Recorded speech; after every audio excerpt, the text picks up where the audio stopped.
Good morning, everybody. Welcome to another CIS Abroad Instagram Live. My name is Pat. I am a study abroad advisor at CIS Abroad. What I do at CIS is talk to students before they go overseas and help them decide on a program. Today, we'll be talking with our South Korea site director, Sehoon.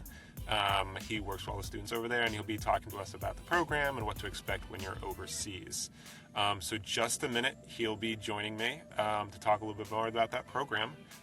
Anybody joining in, and I'll mention this again a little bit later on, feel free to comment below with any questions, and we'll do our best to answer them. So just a moment, bear with me for one moment, and we'll get Sehoon joined, and we'll start the session. Hi, everybody. Hi, can you hear me? Okay. Perfect. All right. So I just introduced myself to talk a little bit more about, what I do at CIS Abroad.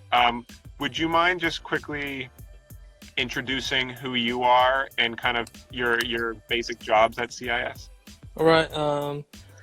My name is Sehoon Jang, and I'm a site director of South Korea at CIS Abroad. And what I'm doing is meeting you guys. When you take a study abroad program through CIS Abroad, I'm meeting you guys from the airport, Incheon International Airport, and take you to the university and helping you to get some living necessities on that day.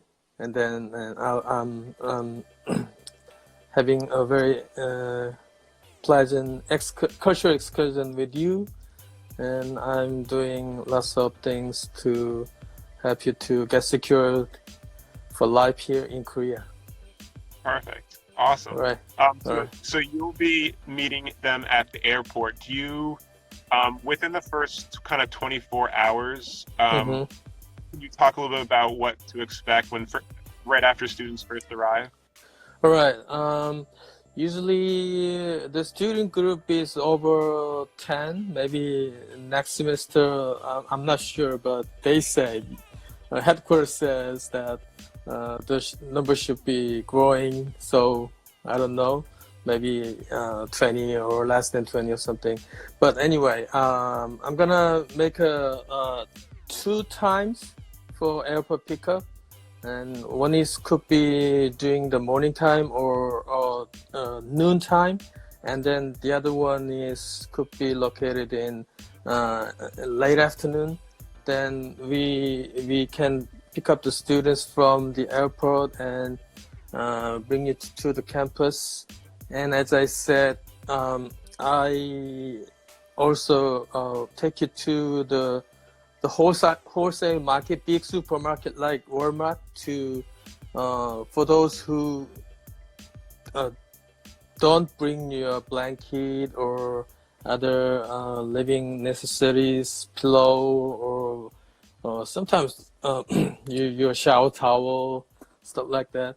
And then because the dorm only offers bed pad for you, so you need to bring your own blankets and pillows from the state, or you can buy here those items, or you can also order through international office at Seoul University.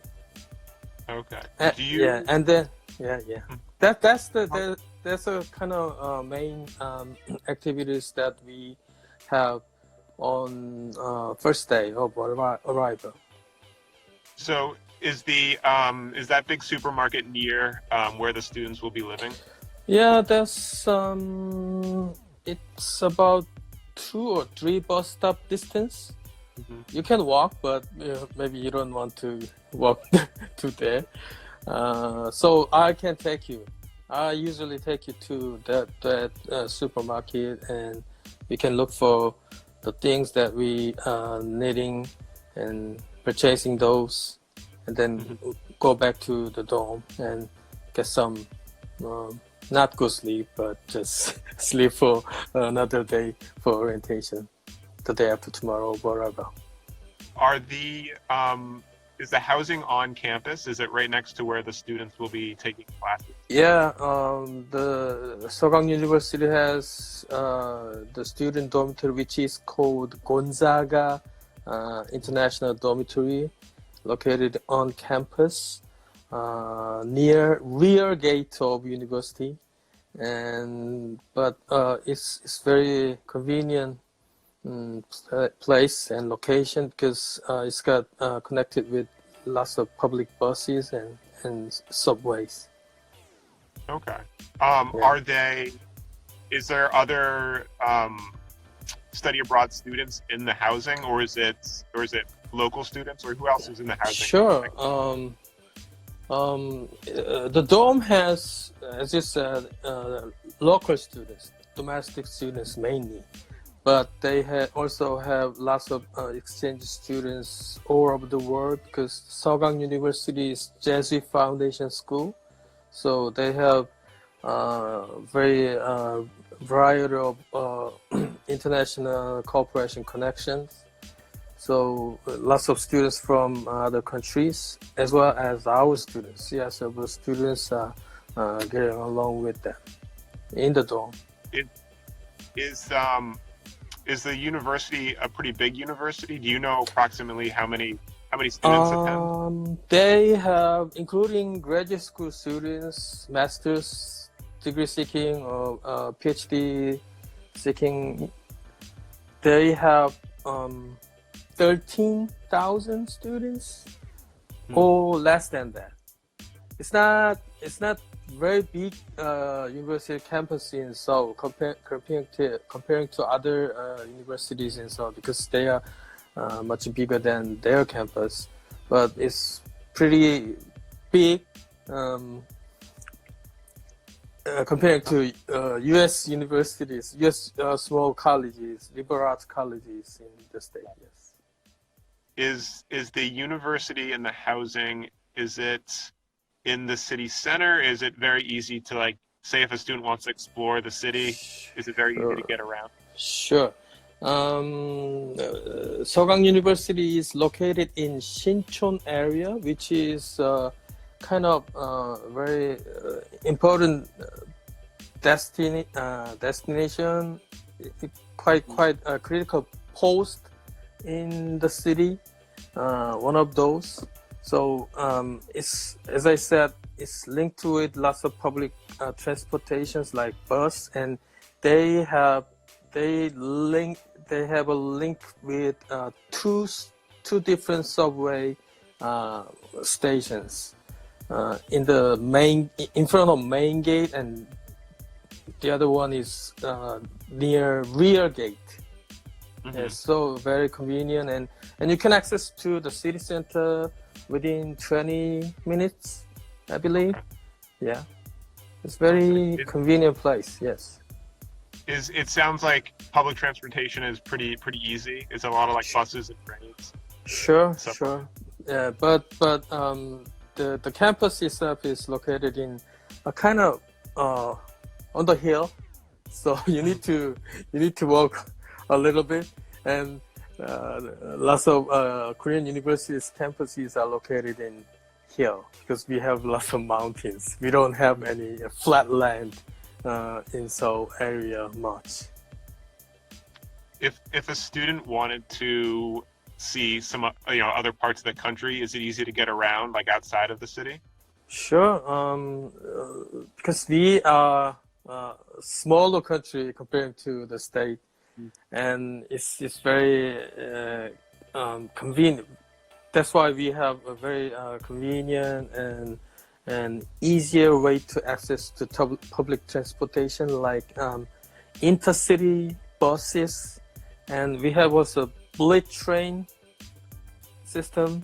It takes about 2.5 hours from Seoul to Busan. Busan means in the far south located city. Maybe comparing to Amtrak, it takes about 5 hours. Yeah, more than double. That's that kind of distance we can access in a shorter time to get into other cities by using public transportation. Do you know, out of curiosity, do you know how fast the bullet train goes? My experience, the maximum was 280 kilometers per hour. I cannot calculate by mile, but it's so That's okay. fast. Yeah, All students need to know is that it's a lot faster than Amtrak. I believe. Could you talk about, I know this might change up depending on the year and the term, but do you have any idea about like the kind of excursions that are typically planned for students? Mm-hmm. To offer K-pop dance lesson to our students on last Saturday, and they took a K-pop dance lesson, which is called a Twice song. Fancy. I don't have any idea about it, but they learned for 2 hours, and our students didn't want to stop. They just asked me why don't we extend 1 more hour or 2 hours to get that lesson.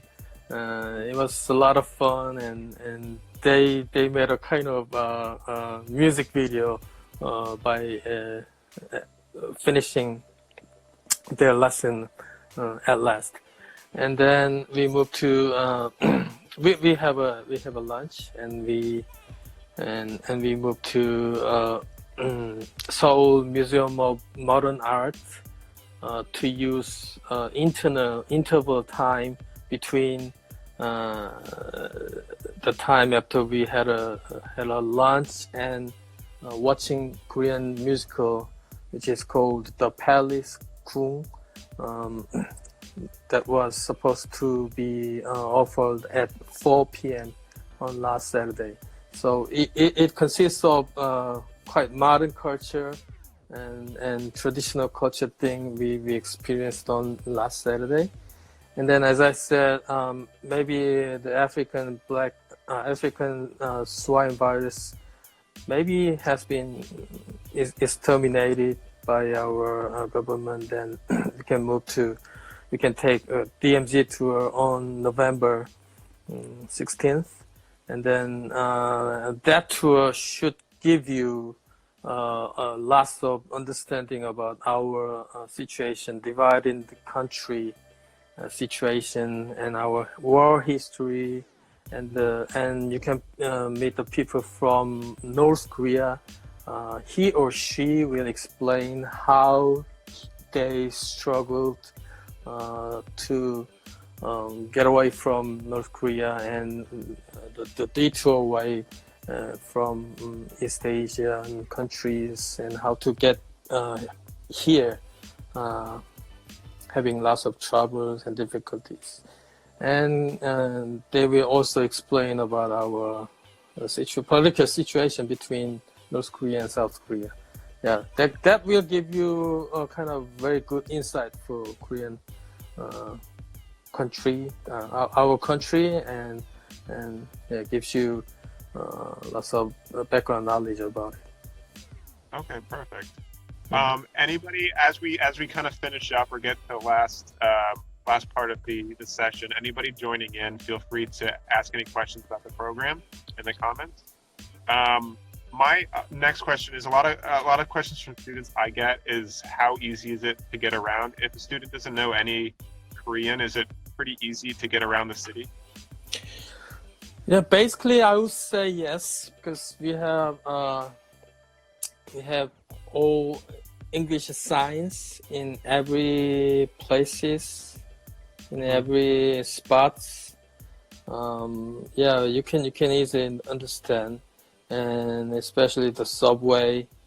Bus is a little bit tougher than subway, but you can survive without any Korean language background, because we have also Google Maps, and I usually offer you our Korean popular map, which is called Naver map, that they also give you English service, and it gives you a lot of more exact information how to get to the place and how can you find the place by using that map.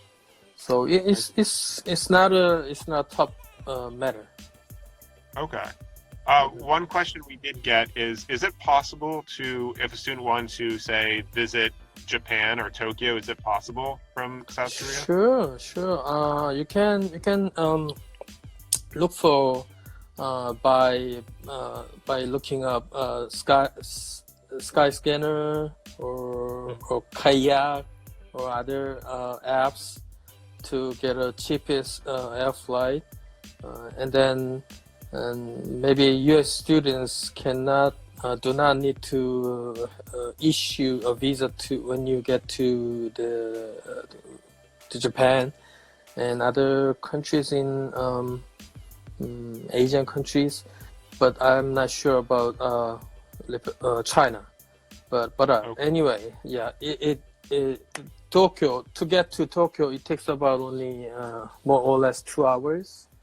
And China is as well, and Taiwan is 2.5 hours. Yeah, Shanghai is less than 2 hours. And there are lots of international flight linked to